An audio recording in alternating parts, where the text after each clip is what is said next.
Lembre-se sempre que, quanto mais olhamos para o Senhor, e quanto mais rendemos a Ele louvor e glória, mais Ele se manifesta. Amém? Porque o Senhor não quer dividir a sua glória com ninguém. Amém? Porque não é seguro para ninguém ter nenhuma glória. Sabe, o mundo já está cheio de pessoas que querem se endeusar. E sabe de uma coisa? Nenhum deles consegue nem mesmo remover uma simples espinha. Amém? Eles controlam as pessoas, manipulam as pessoas e acreditam que têm poder. Isso não é poder. Na verdade, se você tem poder para servir, isso é poder. Amém? A Bíblia diz assim que Jesus, conhecendo o Pai, porque ele veio do Pai e voltaria para o Pai, e veja isso, sabendo que o Pai havia entregue tudo nas suas mãos, ele tomou uma toalha e também uma bacia com água e se inclinou e lavou os pés dos discípulos. Até aquele momento, nenhum deles queria fazer essa tarefa servil, inferior. É o que eles pensavam. E era um costume daqueles dias, porque era uma região muito empoeirada, especialmente na região da Galileia e de Judá, no território de Judá. Mas nenhum deles queria lavar os pés uns dos outros. Judas Iscariotes, ele disse: estou muito ocupado contando o dinheiro que nós temos. Tomé disse: essa não é minha vez. Amém? Pedro disse: eu sou mais velho. João diz: eu sou mais novo. Mas Jesus, sabendo que o Pai havia entregue tudo nas suas mãos, ele sabia que ele tinha vindo do Pai e que ele voltaria para o Pai. Significa que apenas pessoas seguras conseguem se abaixar para lavar os pés. Posso ouvir um amém? Essa é a chave do poder, do verdadeiro poder. Amém? Eu quero falar do poder de Deus, da sabedoria de Deus, porque quando nós nos aproximamos da vida, lembre-se sempre que o que quer que seja que a vida nos apresente, qualquer circunstância que possamos enfrentar, existem dois posicionamentos. O mundo também se esforça para seguir este caminho. A opção 1 é o conhecimento, é por isso que o mundo está tão contente em ter hoje a inteligência artificial, apesar da palavra artificial, que significa que existe a que é genuína. Amém? Que eu creio que já encontramos. Amém? Então, o mundo acredita em algo robótico, e lembre-se sempre que quando nós acreditamos em algo que funciona com tal exatidão e de forma tão robótica e tão acurado, com tantos fatos, mas até isso é questionável porque ela é tão precisa quanto a pessoa que a programou. Quando eu olho para o ChatGPT, antes dele me responder, aparece ali pesquisando no Google, na web. Ele pesquisa por algo que existe. Mas se o que estiver lá não for factual, ele vai responder com base naquilo. Ok? Apenas um disse: eu sou o caminho, a verdade e a vida. E não é por ouvir conjecturas, suposições, que nós seremos livres. É o conhecer da verdade que nos torna livres. Amém? A verdade. Então, use a IA no seu ambiente de trabalho para tudo que você precisa saber sobre fatos naturais ou para exercícios matemáticos, para definir uma palavra, coisas naturais, mas não dependa disso para coisas da sua vida. Amém?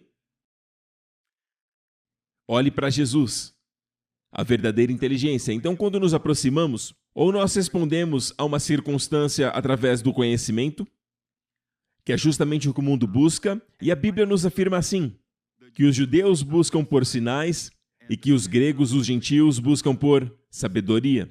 Então, o mundo está agora na busca de sabedoria para resolver os seus problemas. Infelizmente, a inteligência artificial e todo avanço tecnológico pode apenas nos ajudar a facilitar nossas vidas com invenções e determinadas inovações, mas até mesmo essas coisas podem ser um pouco viciantes, podem até nos escravizar. E quando o pastor está pregando, eles estão ocupados jogando joguinhos no celular. Não conseguem se afastar, eles têm que jogar e ficam viciados, não é? Mas isso não acontece aqui, estou falando por falar. Amém? Não nessa igreja, amém? Então, eles buscam o mundo, eles buscam por sabedoria. Então existe um outro grupo de pessoas que não buscam a sabedoria, eles estão buscando na nova era e buscam, até mesmo no reino das trevas, alguma forma de ter poder e receber milagres para resolverem e terem uma solução dos seus problemas. Amém? Lá atrás, no tempo do apóstolo Paulo, ele diz que os judeus buscam sinais, e a palavra sinal aí carrega a ideia de sinais, maravilhas e milagres. Eles buscam isso, mas não em Cristo. Amém? Com coisas que até envolvem números e coisas assim. Então não seja louco, porque nós acreditamos na graça, então eu sento na quinta fileira, no quinto assento. E as pessoas que insistem nisso ficam presas na superstição. Amém? E aí Deus entrega o milagre para aquele que está no sexto assento. Amém? Não devemos estar presos a isso. Não mexam com isso, ok? Então, vejam. Os judeus buscam por sinais e os gregos, os gentios, buscam por... o quê? Sabedoria. Mas para nós que somos salvos, aquilo que eles estão buscando, certo? Os judeus buscam sinais, ou seja, poder, eles querem poder para resolver o problema. E os judeus buscam sabedoria para resolver o problema. Certo? Para nós que somos salvos, Cristo é o poder de Deus e a sabedoria de Deus. Aleluia! Amém? Cristo, o poder de Deus e a sabedoria de Deus. E a questão é, quando você procura Cristo, Ele nunca toma de você algo que seja como um preço, como pagamento daquilo que Ele entregou a você. Com isso eu quero dizer, ouça bem, que todos os seus milagres e dons, todas as bênçãos são de graça. Posso ouvir um amém? Agora, as pessoas às vezes carregam a ideia que na graça não existem recompensas. Existem recompensas. Existem recompensas. Deus não é injusto para esquecer as suas obras, feitas com amor.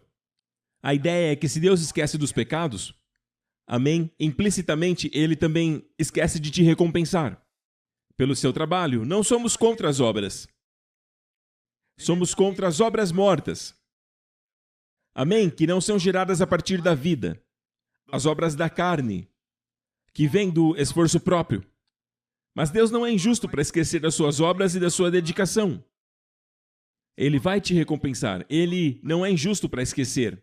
Sabemos que Ele é sempre justo e Ele vai lembrar. Até um copo de água fria dada para alguém, Ele não vai esquecer daquela pessoa.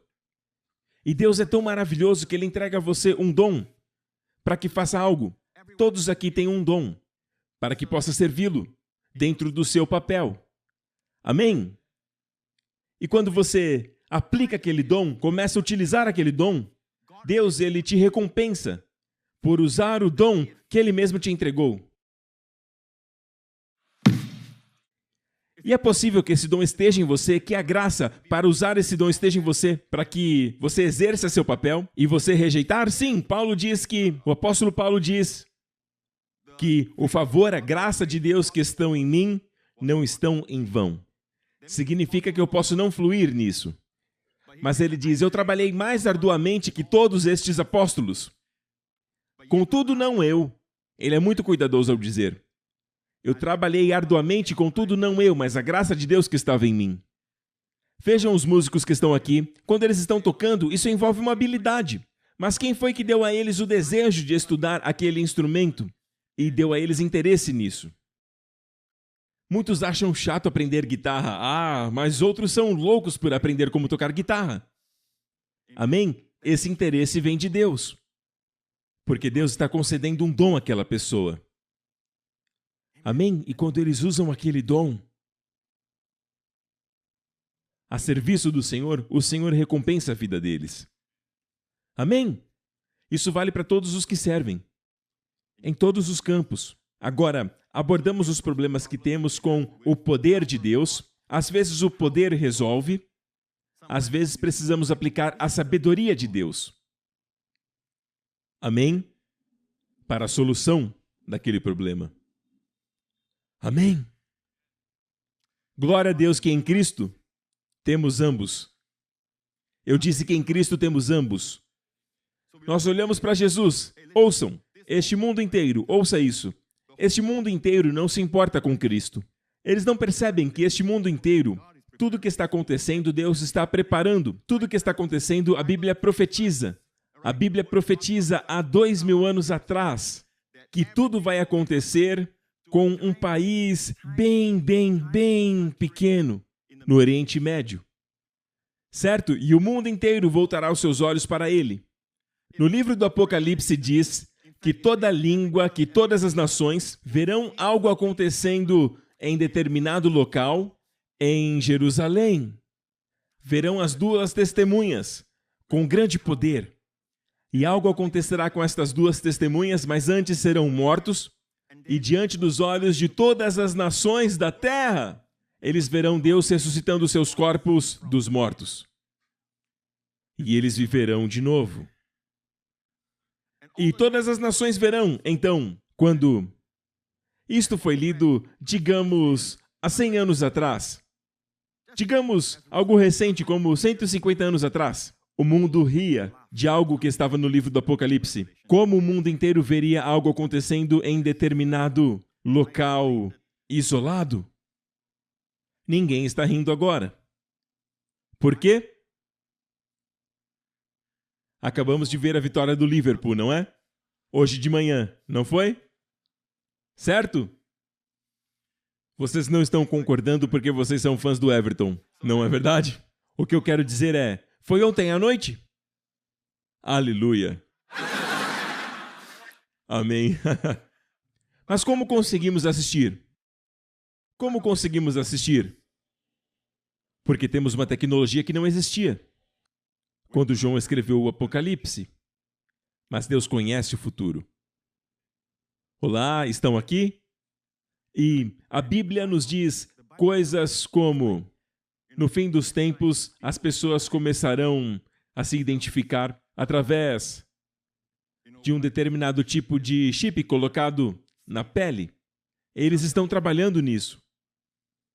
É claro que eles vão alegar, quando uma criança for sequestrada, nós saberemos onde ela está, por exemplo.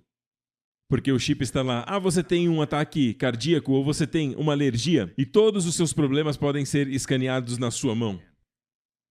O que eles não vão te dizer é como o anticristo começará a usar esse sistema para controlar as pessoas. Amém? Está no livro do Apocalipse.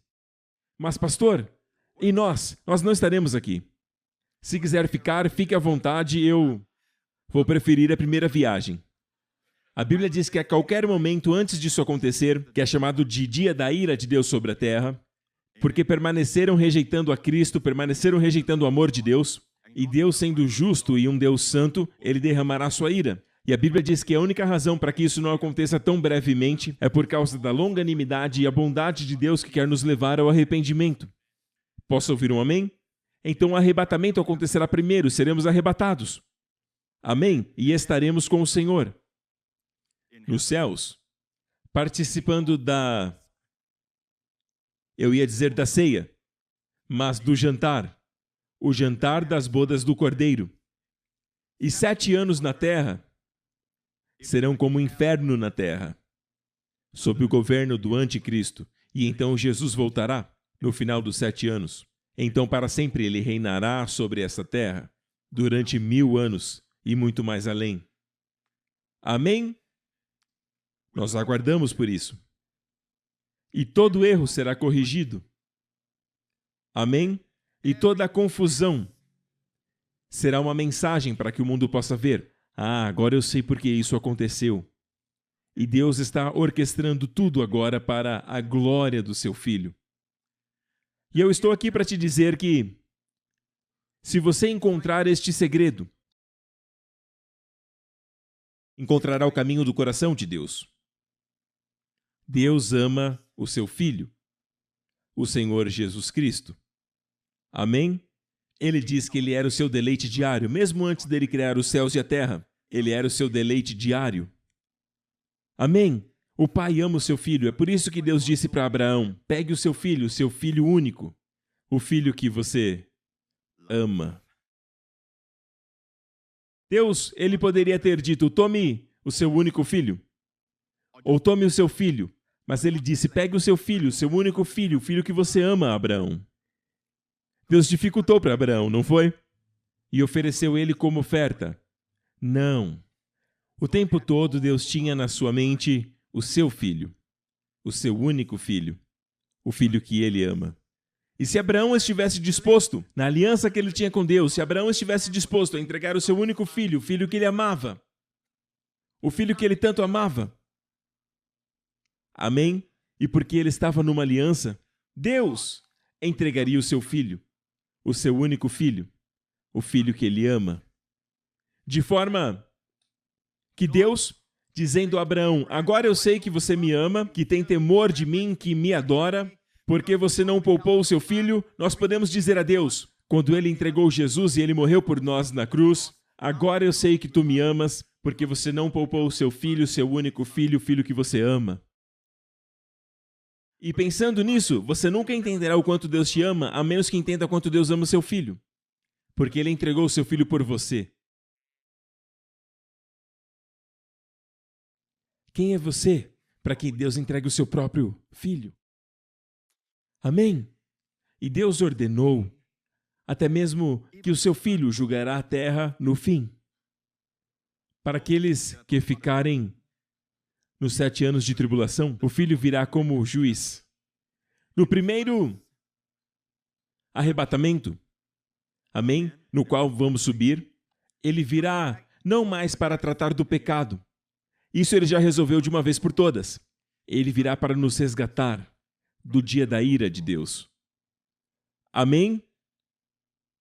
Amém? Haverá as bodas do Cordeiro e o julgamento de Cristo. Infelizmente, a palavra julgamento assusta as pessoas porque elas pensam que os crentes serão julgados pelos seus pecados, mas nunca mais seremos julgados, porque o mesmo pecado não pode ser julgado 2 vezes. A lei da dupla punição veio de Deus. Se Deus puniu o seu filho, aliás, para você saber, todos os seus pecados eram futuro quando Cristo morreu, a menos que você tenha 2000 anos. Pense nisso. Se um pecado fosse emitido quando Jesus carregou a cruz, todos os nossos pecados seriam futuros. Amém? Ele pode fazer isso porque ele está fora do tempo. A cruz está fora do tempo. É atemporal, assim como Deus. Ele vive fora do tempo porque ele criou o tempo. Ele criou o Cronos e criou o Kairos. Ele está fora do tempo. Então a cruz é eterna. Posso ouvir um amém? E tudo que foi conquistado na cruz tem uma ramificação eterna, tem efeitos eternos. Amém? Os nossos pecados foram levados por Jesus. Até os pecados do futuro. E por dizer isto, não estou encorajando a pecar mais. Na verdade, quanto mais conhecemos o amor de Deus, não queremos pecar. O fato é o mesmo, todos os nossos pecados eram futuros quando Cristo morreu. Um pecado deixado para trás seria o inferno para nós. Amém? Todos os pecados foram perdoados. Então ele não voltará para julgar nossos pecados. O julgamento de Cristo é, na verdade, a palavra bema. Naquela época, Paulo usava a palavra porque os romanos tinham esse trono onde poderia ser um lugar de julgamento, sim, mas a palavra que Paulo usa é para recompensas, para algo que você recebe ou não recebe. Amém? Percas, recompensas ou percas. Amém? Você nunca será julgado pelos pecados. A propósito, você sabia que no arrebatamento nossos corpos, num piscar de olhos, nossos corpos serão transformados e teremos um corpo glorioso como o dele? A esperança, para mim e para você. Ficaremos bonitos como o pastor Mark. Ninguém disse amém. Eu entendo. Eu tenho empatia com você. Eu e o pastor Mark ansiamos pelo arrebatamento. Amém? E todos nós seremos como o Mr. Universo, como a Miss Universo. Ninguém se interessou. Amém, amém. Eu só estou tentando encontrar uma ilustração. Não haverá uma espinha no nosso rosto. Seremos para sempre jovens. E quer saber? Para sempre nunca morreremos. Porque a morte é um inimigo para Deus. Viveremos para sempre, amém? A Bíblia diz que quando Ele voltar, o Senhor transformará os nossos corpos vis para um corpo glorioso semelhante ao dele. Amém. Aleluia. E lembre-se disso. Muita gente esquece disso. Estaremos diante do trono Bema. Bema, no termo grego, ou como os romanos usavam, Bema. Bema era o lugar onde você recebia recompensas, ou não recebia, era uma perca. Amém? Mas você permanece salvo. As pessoas se esquecem disso. Quando os crentes estiverem diante do trono de Cristo, você não encontrará a expressão o trono de julgamento. A palavra o trono de julgamento de Cristo é a palavra Bema. Certo? Quando estiver diante de Cristo, você estará... Isso vai te impressionar. Saiba que estará diante dele no seu corpo glorioso. Quando você recebe o corpo? No momento que acontece o arrebatamento. A Bíblia diz que o arrebatamento é sobre isso. Ainda que a palavra arrebatamento não apareça na Bíblia, mas é a palavra rapartizo, um confisco. Assim como a palavra trindade, que a realidade disso é 3 pessoas divinas, um Deus triuno. Amém? Nós usamos para expressar uma verdade. O arrebatamento é, na verdade, o nosso último inimigo, a morte sob os nossos pés. E este corpo nunca mais ficará doente de novo, porque o nosso corpo será transformado tal qual o seu corpo. É físico? Sim, mas é também algo transcendental. Não é um corpo espiritual que fica flutuando, amém? Não é um corpo que vem e vai, mas é um corpo que aparece e desaparece.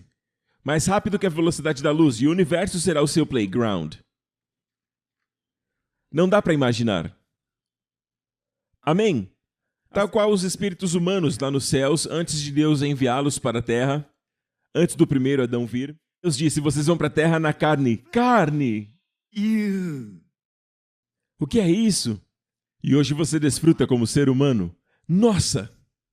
Não dá para imaginar essa vida, mas você será muito rápido. Voa para cá, voa para lá. Imagine como será no céu. Sabe, nós sempre imaginamos o pior em relação àquilo que Deus tem para nós. É a nossa carne. É o nosso padrão.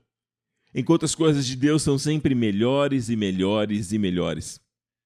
Posso ouvir um amém? Imagine um lugar onde não haverá mais nenhum hospital, não haverá mais mortes, não haverá cemitérios e coisas assim. Para sempre. Acabou a doença. Não precisa de cura nem de remédio. Para sempre jovem. Fale para o irmão, há esperança. Tem esperança para você. Para sempre jovem e saudável. Num corpo glorioso e ressurreto. Posso ouvir um amém? Então estaremos diante de Jesus. Muitos esquecem disso. Estaremos diante de Jesus. Quando acontecer o arrebatamento, num piscar de olhos, esta mortalidade se revestirá de imortalidade. Então o arrebatamento acontece no momento que o Senhor nos chamar. Ou melhor, a transformação acontece no momento em que Jesus chamar e dizer, venham para cá. Neste momento nossos corpos serão transformados. O que é mortal se torna imortal. Amém? Então se cumprirá, ó morte, onde está o teu aguilhão? Ó sepulcro, onde está a tua vitória? Graças a Deus que nos dá a vitória por meio do nosso Senhor Jesus Cristo. O aguilhão da morte é o pecado, e a força do pecado é a lei. E Ele nos dá vitória sobre tudo. Sobre ambos, amém? Aleluia! Então seremos transformados quando Ele disser, venham para cá! E nossos corpos serão transformados num piscar de olhos. Em grego é num segundo atômico. O quão rápido é isso? Eu estou olhando, você piscou, pronto, aconteceu. Você foi transformado. Então, quando estivermos diante do trono de julgamento de Deus, estaremos num corpo glorificado.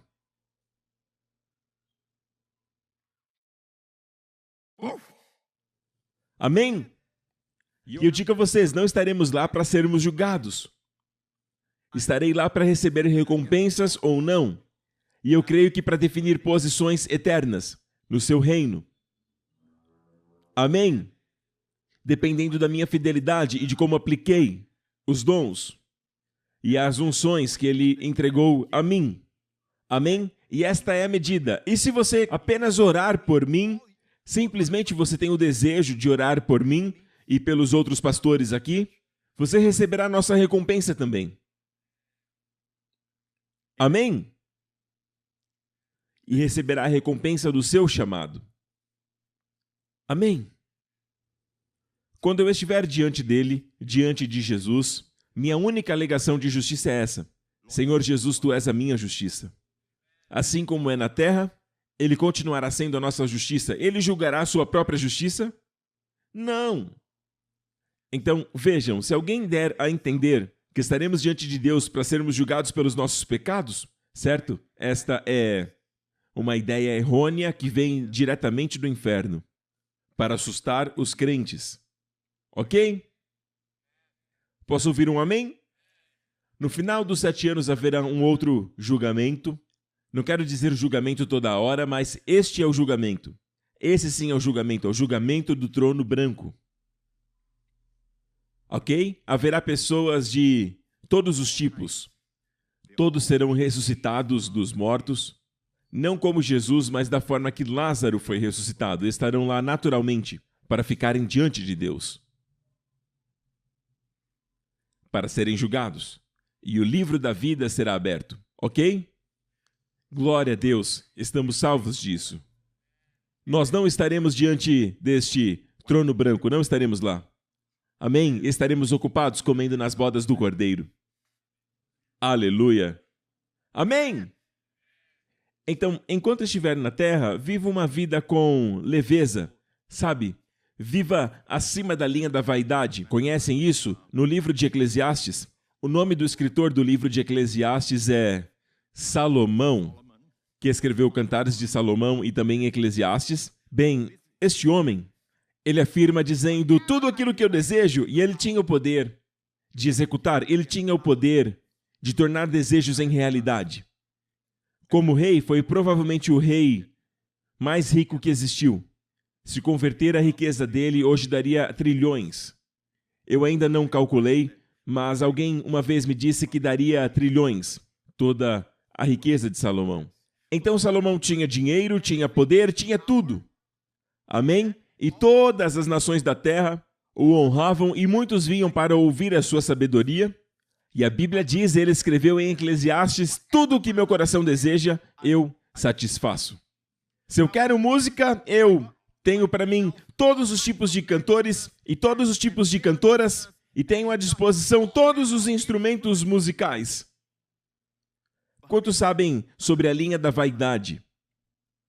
Onde Salomão abre o livro do Eclesiastes dizendo, vaidade das vaidades, tudo aqui na terra é vaidade. E ele permanece dizendo essa frase, debaixo do sol, debaixo do sol, debaixo do sol. O que significa que a vida debaixo do sol, nada pode verdadeiramente satisfazer. E ele disse, quer saber? Tudo o que eu desejo. E ele não teve apenas uma esposa, ele teve muitas. E ele teve muitas concubinas. Amém? Todas juntas dariam mais ou menos 1000 mulheres. 1000. E ele diz, qualquer mulher que eu escolher, eu simplesmente tenho. Amém? Ele experimentou tudo. Tentou plantações, ele tinha jardins. O jardim do rei ficava na região de Siloé. Amém? Então, ele fez tudo o que gostava. Ele gostava de jardinagem, ele plantou tudo o que ele queria, ele teve. E no final ele diz, vaidade das vaidades, tudo é vaidade. É vazio. Então Deus deu a ele uma experiência de ver o Senhor Jesus como o centro, onde tudo gravita em torno dele. Tudo é para a sua glória. Todas as coisas foram feitas por ele, e sem ele nada do que foi feito se fez. Amém? Glória a Deus. Deus o fez, Jesus, para ser o herdeiro de tudo o que Deus tem. Amém? E por ele, todas as coisas na terra foram feitas, e nos céus também. Amém? Ele está acima do sol.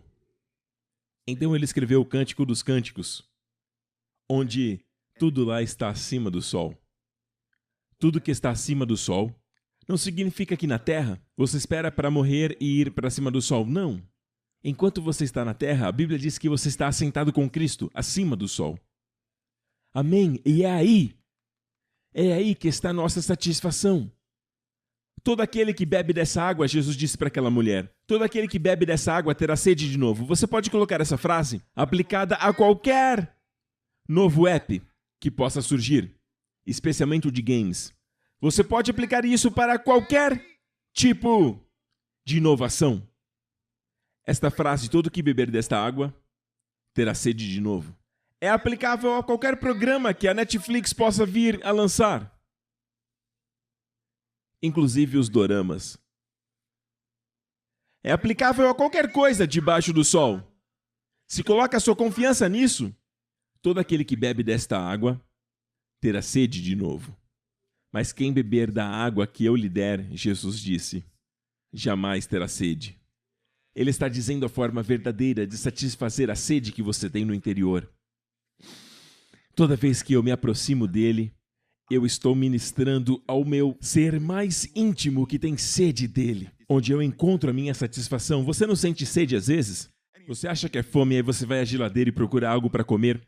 Aí você come e aquilo não te satisfaz e você fecha a geladeira, dá uma volta, talvez seja alongamento. E você começa a se exercitar e aquilo ainda não te satisfaz. E aí você começa a assistir Netflix, coloca um filme e no final de 2 horas você levanta com os olhos cansados e ainda não está satisfeito.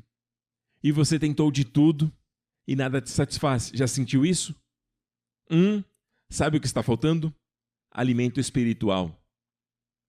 Amém? Deus ordenou que o homem não vivesse apenas de pão, mas de toda palavra que sai da sua boca. Amém? Estão aqui comigo?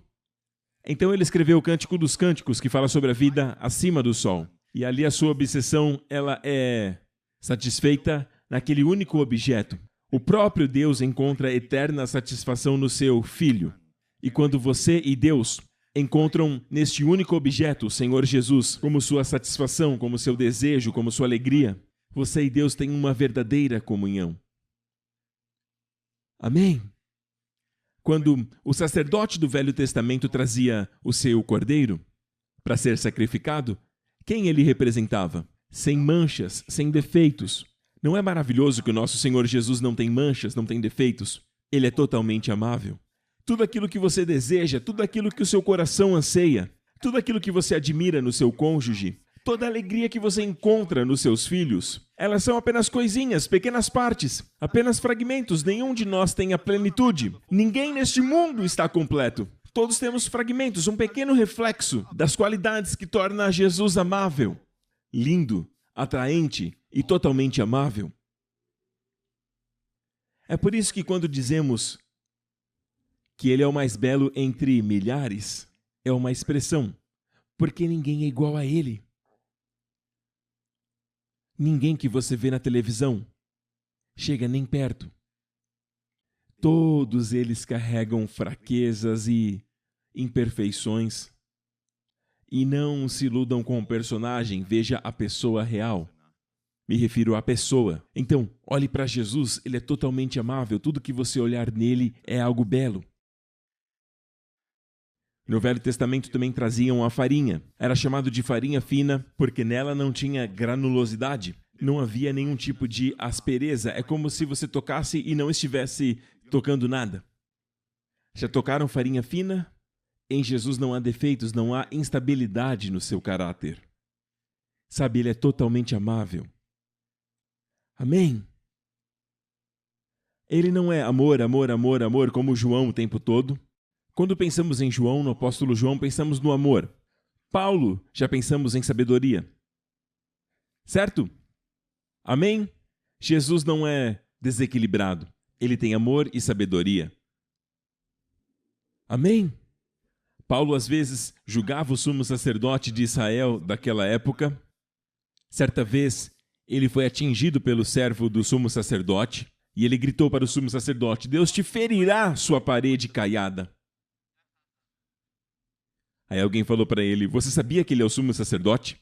Oh, desculpe, eu não sabia que era o sumo sacerdote. A Bíblia diz que não devemos falar mal dos governantes do povo, desculpe. Ele teve que se retratar. Existe um que nunca teve que se retratar. Enquanto esteve na terra, nunca teve que se desculpar. Ele jamais teve que dar um passo atrás para rever seus passos. Tudo que ele fez foi perfeito. Ele é totalmente amável.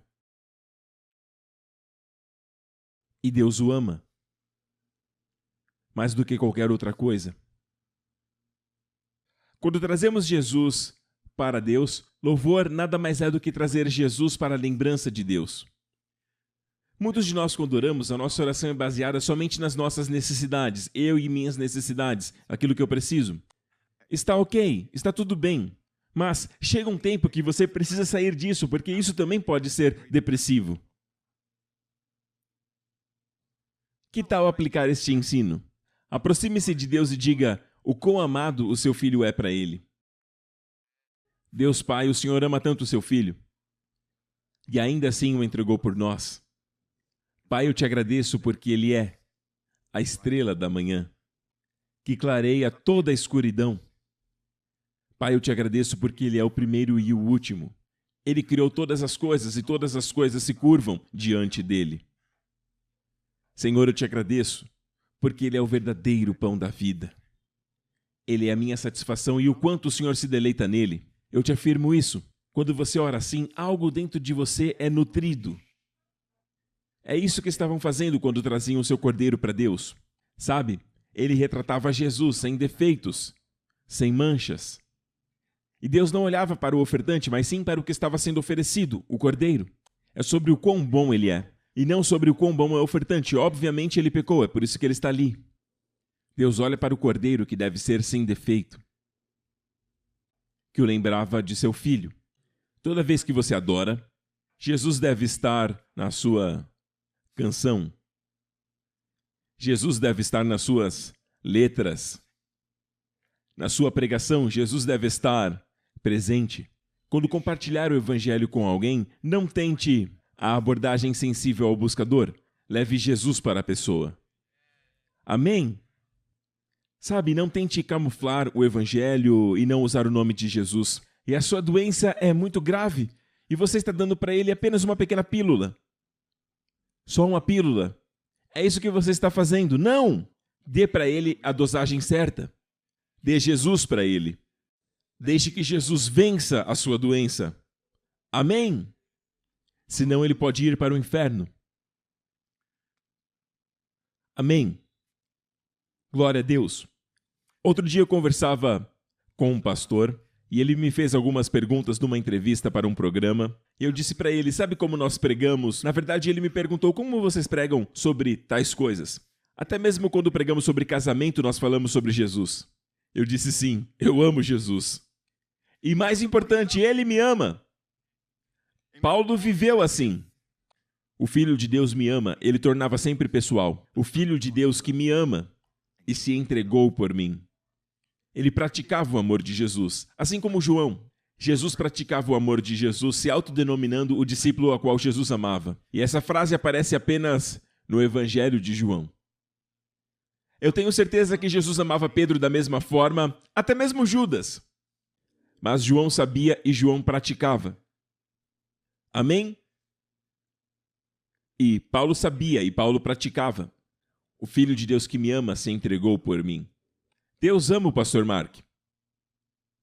Mas Jesus me ama, sabe, de uma forma especial. Isso é verdade? Não. Jesus ama a todos nós da mesma forma. E de forma extrema com todos. É um amor eterno. Mas eu pratico isso e eu sei que o pastor Mark também. É um privilégio poder praticar isso.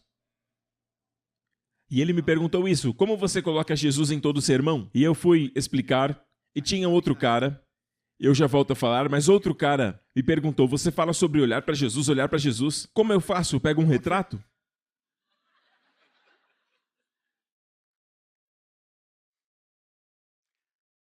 Ele falou bravo. Eu olho para o retrato? Não. Eu quero contar antes do fim do culto, senão fica para a próxima. Muitos já estão fazendo isso, mesmo sem saber. Entendi, ok? E no casamento, por exemplo, eu disse, vocês falam sobre casamento, certo? Sim, nós ensinamos passos práticos. Ok, então no casamento, maridos, amem suas esposas. A Bíblia não diz isso. Não diz sim. Como assim ela não diz? Ela diz sim. Não, ela não diz. Sim, ela diz. E eu disse não, ela não diz. Tudo isso no programa de TV. O que você quer dizer? A Bíblia diz amem as suas esposas? Como Cristo amou a igreja. Percebe onde está o foco? Seu foco no quanto Cristo ama a igreja. Ele se entregou por mim. Não preciso me preocupar em amar a esposa. Será uma resposta. E este é o verdadeiro amor. Ágape. Esposas, sejam submissas. Não, não diz isso. Sejam submissas aos seus maridos como a Jesus, como ao Senhor. Conseguem ver Jesus? Você não se importa com aquele cara cheio de defeitos. Você enxerga Jesus e se submete a Jesus, sabendo que do Senhor virá a sua recompensa. Amém? E uma das recompensas é essa, irmãs, para a mulher cristã. Sara obedecia a Abraão o chamando de Senhor. Uma vez eu falei para Wendy me chamar de Senhor. Não no sentido de Senhor como Adonai, Jeová, ok? No sentido de termos humanos, ok? Até mesmo quando Sara chamava seu marido de Senhor, sabe como ela chamava ele de Senhor? Interiormente. Eu achei que pelo menos uma vez no casamento deveria tentar. Ela resistiu à ideia no começo, depois começou, Senhor, Senhor, Senhor. Ela queria apenas me agradar. Ela disse pelo menos uma vez. Mas, na verdade, quando você lê o relato sobre a visita de 2 anjos e o Senhor, lembram-se disso? Dizendo que eles teriam um filho naquela estação no próximo ano, e ela riu no seu interior e disse, terei prazer e meu Senhor sendo velho também? Certo? Mostre a eles a referência. Depois de tão envelhecida, ela tinha aproximadamente 90 anos, terei eu prazer e meu Senhor também sendo velho? Ela riu, e é por isso que chamaram o menino de Isaac, que significa riso. E a Bíblia diz em Hebreus 11:11, pela fé também a própria Sara recebeu vigor para conceber descendência e deu à luz a uma criança quando já de idade avançada, ou seja, após a menopausa, esse é o significado. Depois da idade, com 90 anos. E ela deu à luz a um filho. Algo aconteceu no seu corpo, porquanto teve por fiel aquele que havia prometido. Algo aconteceu com ela, porque aos 90 anos, um rei que tinha um harém cheio de mulheres a desejou. Seja lá o que for esse dunamis que ela recebeu através da fé, transformou o seu corpo e a tornou jovem de novo. E agora voltamos para o livro de Pedro. Assim como Sara obedecia a Abraão, chamando-lhe de Senhor, da qual vós sois filhas. As mulheres cristãs são chamadas apenas de filhas de Sara. Não filhas de Ana, não filhas de Esther, apenas filhas de Sara. E há muitos anos atrás eu perguntei para o Senhor, por que filha de Sara e não filha de Ruth ou de outra mulher? E o Senhor me respondeu assim, eu quero que todas as minhas filhas saibam disso. Sara foi a única mulher que foi renovada em idade avançada. E que elas creiam nisso. Amém? Coloque Jesus no seu casamento. Deixe que ele seja o centro do seu casamento. Todo bom casamento precisa de um terceiro. O nome dele é Jesus. Amém. Chegando em casa, não peça para sua mulher te chamar de Senhor. Veja, ela disse no seu interior. Mostre o versículo novamente. Ela riu no seu interior. Depois de velhos, terei prazer e o meu Senhor sendo velhos. Viram isso? Tem um princípio aqui para nós aprendermos. Muitas pessoas tentam atingir um objetivo. Para Sara era ter um filho. Em todos os seus anos nunca tinham tido um filho, ela e Abraão. Ela era estéril, mesmo quando era jovem era estéril. Agora é velha, é estéril 2 vezes. Então ela queria um filho. Qualquer coisa que você deseje do Senhor, note a atitude dela e por que ela recebeu força. E a palavra força é dunamis, poder de dinamite. Veja a atitude. Ela não disse, terei eu um filho, depois de estar velha, eu terei um filho. Ela não disse isso. Ela disse, eu terei prazer. Veja, se você se ocupar de desfrutar do Senhor Jesus Cristo, Sem perceber, o seu milagre acontecerá. Amém? De repente verá. Desfrute da jornada, caminhe com o Senhor. Amém? Ande com o Senhor. Fale com Ele. Se alegre nele, não tente atingir o resultado, esqueça do resultado e se alegre nele. E eu vou finalizar dizendo como você deve olhar para o Senhor sem ter que olhar para um retrato. 2 Coríntios 3, verso 18. Mas todos nós, com a face descoberta, contemplando como em um espelho a glória do Senhor, somos transformados na mesma imagem de glória em glória como pelo Espírito do Senhor. A Bíblia nos torna semelhantes. A palavra de Deus, a Bíblia, ela é um espelho. A palavra de Deus é como um espelho. E por que eu digo que é a Bíblia, a palavra de Deus, apesar dela não estar no texto? Porque se você ler, o contexto diz, hoje, quando Moisés é lido, isto é, Gênesis, Êxodo, Levítico, Números, Deuteronômio, os 5 primeiros livros da Bíblia, refere-se à Bíblia, a Bíblia que eles tinham na época. Predominantemente o Pentateuco, a Torá, para os judeus. Quando a Bíblia é lida, tem um véu na face deles. Da mesma forma, ele fala de nós com o rosto descoberto. E o véu aí é a lei. Ok? No capítulo inteiro, você pode ir para casa e ler o capítulo. Então, a partir daí, está dizendo que ao ler o Velho Testamento, eles têm um véu na face. Eles não veem. Eles olham para a oferta de Abraão, Isaac, e alguns pregadores ainda hoje acreditam que temos que entregar o nosso Isaac. Qual é o seu Isaac? É Netflix?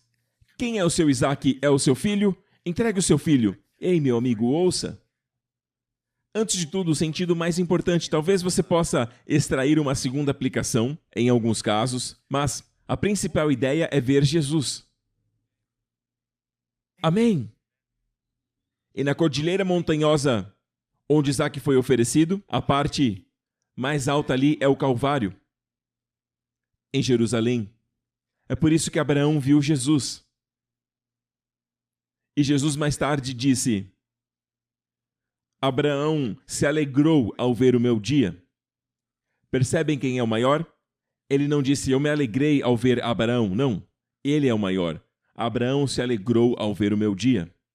Quando isso aconteceu? Eu creio que na montanha. É por isso que ele chamou a montanha de Jeová Jireh. Isto é, o Senhor vê e provê. Amém? Ok, então estamos falando da palavra do Senhor. Ela é uma imagem do Senhor. Quando você olha para o espelho, quem você vê? Não se preocupem. Ok, essa pergunta não é uma pegadinha, é um senso comum. Quando você olha no espelho, sabe? Quantos já olharam no espelho e uou! Aí você percebe que é você mesmo. Não é verdade? Não é, Lawrence?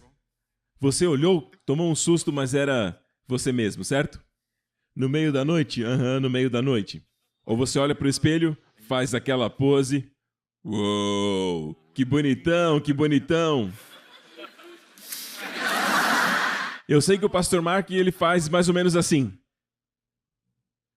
Não é? Enfim, você se vê no espelho. Ok? Estou sendo bem claro. Quando você olha no espelho, você se vê, não é verdade? Estou certo? Quando você olha para o espelho da palavra de Deus, ok? É diferente. Por favor, não fique olhando o que você vai fazer, como você vai aplicar, você. Não é sobre você, é sobre Jesus. É sobre Jesus. A história de José é sobre Jesus. Rejeitado pelos irmãos, amado por seu pai e se tornou o pão da vida para o mundo. A história de Ruth é sobre Jesus, Boaz, o parente redentor. Amém? Aquele que a redimiu. Aleluia! É tudo sobre Jesus. Veja, Davi é um retrato de Jesus, rejeitado por Israel. Por muitos, muitos anos, aqueles que o seguiram em sua rejeição são todos nós, nos dias de hoje, os crentes. Amém? Que sofrem a sua rejeição, mas lembre-se disso, quando ele assumir o seu trono, todos nós reinaremos com ele. É tudo sobre Jesus. Amém? Todas as histórias do Velho Testamento, todas são sobre Jesus, não é sobre o que eu tenho que fazer. Elas podem ter uma segunda aplicação sobre outras coisas, sim, mas lembre-se de entregar Jesus para as pessoas. Ele é o nosso alimento. E como fazê-lo? Olhando para ele. Todos nós contemplando, ou seja, vendo com o rosto descoberto. Como em um espelho, vendo a glória do Senhor, somos transformados na mesma imagem de glória em glória, como pelo Espírito do Senhor. Então, através de contemplar, nós somos transformados na mesma imagem. De glória em glória, apenas por contemplar Jesus, vendo o quão lindo ele é e cada característica. Eu acabo recebendo aquela característica sem nem mesmo perceber. Porque o Espírito Santo está em cena. O Espírito Santo está trabalhando. É o Espírito Santo que, enquanto você contempla Jesus, ele te transforma na imagem de Jesus. Mesmo na questão de milagres, eu vejo Jesus operando milagres e, sem mesmo perceber, eu me encontro orando pelos doentes e vendo resultados acontecerem. Mas só por olhar para Jesus. E você se torna como ele é, assim como ele é, o que ele é. Amém? Certa vez havia um homem num barco. Sabemos que quem está no barco deve ficar no barco. Não devem pisar do lado de fora. Ninguém pode andar nas águas, exceto um. Jesus transcende as leis naturais e ele estava andando sobre as águas. Amém? Ele estava andando e estava passando pelos discípulos e andando lá de boa. Amém. Amém. Aleluia. E eles gritaram, é um fantasma! E Jesus disse, não tenham medo. No original, eu sou. Ele não disse sou eu. No grego é, eu sou. É um título de Deus. Eu sou o que sou. O eu sou, na sarça ardente. Não tenham medo, eu sou. E Pedro disse, Jesus é você? Então me manda ir contigo. E Jesus disse, vem. Veja que todo poder foi liberado em uma palavra. Se ele não disser vem, não vá. Não tente pular do barco. A Bíblia diz que Jesus disse vem e ele saiu do barco e começou a andar sobre as águas na direção de Jesus. E então a Bíblia diz que ele olhou para os ventos. Isto é, a Bíblia diz que enquanto ele olhava para uma pessoa, para quem ele olhava? Jesus. Onde Jesus estava? Acima das águas, acima dos problemas e desafios da vida que eles enfrentavam naquele momento. Jesus estava acima. Enquanto os olhos de Pedro estavam em Jesus naquela condição, ele se tornou como ele na sua condição. Mas você diz, pastor, isso não é prático, nós precisamos dos passos, os 7 passos para andar sobre as águas. Não, a Bíblia diz que somos transformados ao contemplá-lo. Às vezes você pode contemplá-lo na adoração, às vezes pode contemplá-lo no seu interior, fechando os seus olhos, mas não em pinturas. Amém? Eu prefiro que o Espírito Santo imprima a sua imagem em mim. Então veja que na adoração, enquanto você o adora, o Espírito Santo está pintando. E você consegue vê-lo. Mas a principal forma, e eu finalizo aqui, Lucas 24, veja. Quando ele ressuscitou dos mortos, imagine o tanto de coisas importantes que ele tinha que fazer naquele dia. Depois de ressuscitar, imagine que você ressuscitou. É um dia importante, não é? Você acha que 24 horas é um dia muito importante? Sabe o que Jesus fez? Uma das coisas que ele fez que gastou muitas horas foi andar com 2 discípulos.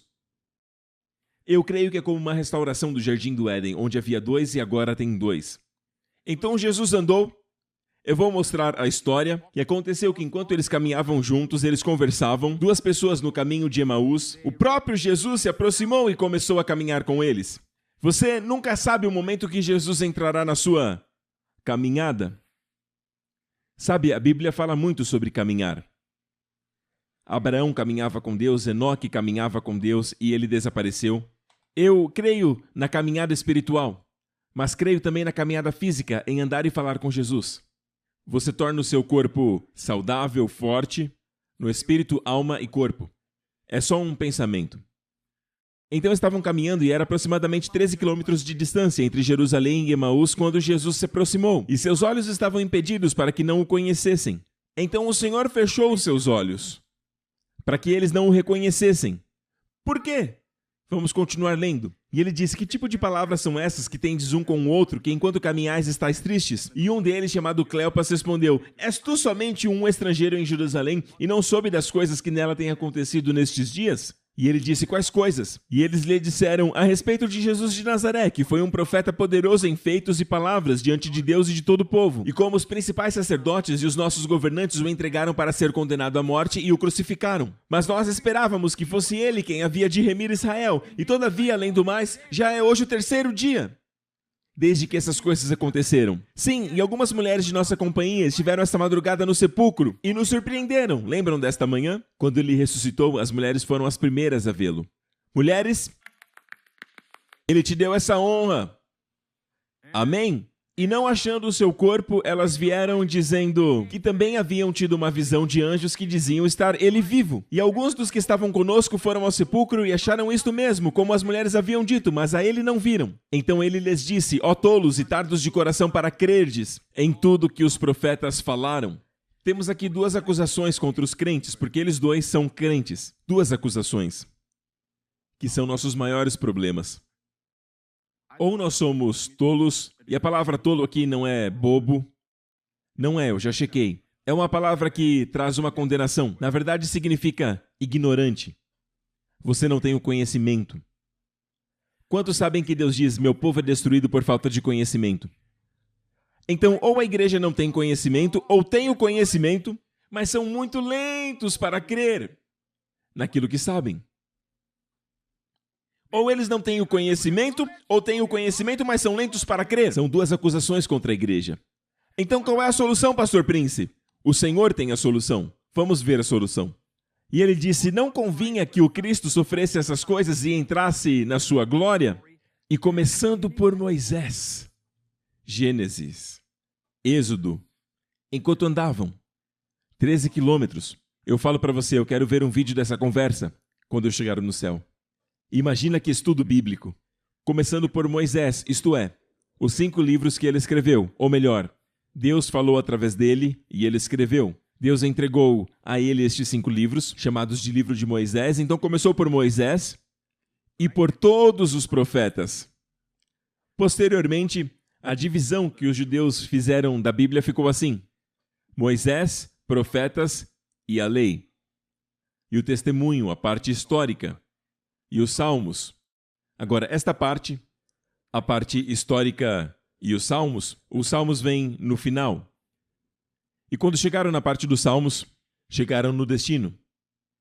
É por isso que no outro dia, quando Jesus apareceu no cenáculo, ele começou a partir dos salmos. Então, o que você acha que foi a sua prioridade no dia que ele ressuscitou? Começando por Moisés e por todos os profetas, explicou-lhes em todas as escrituras as coisas a seu respeito, as coisas que falavam ao seu respeito. Sabe quantas leis tem nestes livros, especialmente em Levítico?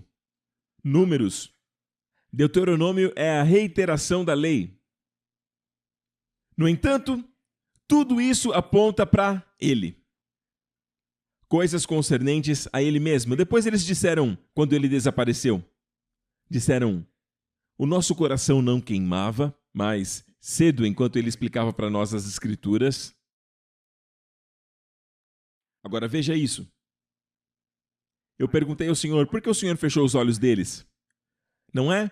Por que não simplesmente: ei, pessoal, vocês estão tristes? E por que eles estavam tristes? Eles disseram: nós achávamos que era ele que iria remir Israel. Isto é, Israel era o centro para eles. Para alguns cristãos hoje, Israel está no centro. Não, Cristo deve estar no centro. Pensavam em Jesus como um meio para um fim. Achávamos que era ele que iria remir Israel. Jesus os colocou na perspectiva correta. Amém? Coisas a respeito dele mesmo. Ok? Para os judeus, quando leem, acham que é tudo sobre Israel. Jesus disse que é tudo sobre ele. É a melhor forma de ver Jesus. E eu perguntei ao Senhor: por que o Senhor impediu os olhos deles? Por que não mostrar as mãos furadas? Ei, pessoal, olha isso aqui. Vejam, a marca da lança. Não é? Sabe o que o Senhor me disse? Foi alguns anos atrás. Ele me disse: eu impedi os seus olhos porque era mais importante para eles que eles me enxergassem na minha palavra do que me ver pessoalmente.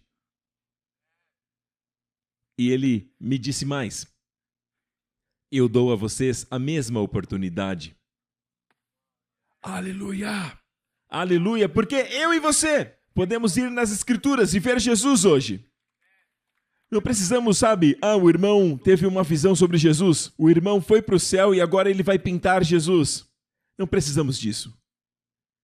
A forma mais elevada de ver Jesus, deste lado dos céus antes dele voltar, é vê-lo em sua palavra, através do Espírito Santo. É por isso que ele fechou os seus olhos. Era mais importante que eles o vissem na sua palavra do que vê-lo pessoalmente. E assim ele nos dá igualmente a mesma oportunidade. Amém? Aliás, algo aconteceu com eles, não somente fisicamente. É uma caminhada de 13 km. Quando viram Jesus, o que aconteceu? Você tem noção do que é caminhar 13 quilômetros? Caminhar tudo isso num terreno que sobe e desce. Emaús não era uma estrada suave. Depois de uma caminhada de 7 quilômetros, eles viram Jesus. Algo aconteceu no corpo deles.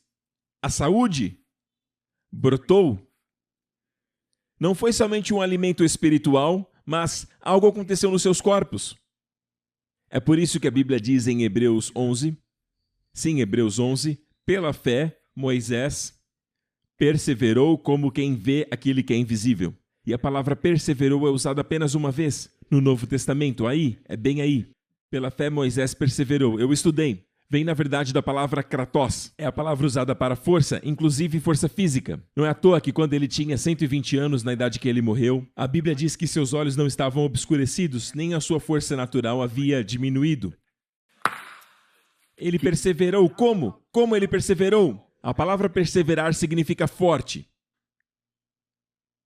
Como quem vê aquele que é invisível. Ele viu Jesus.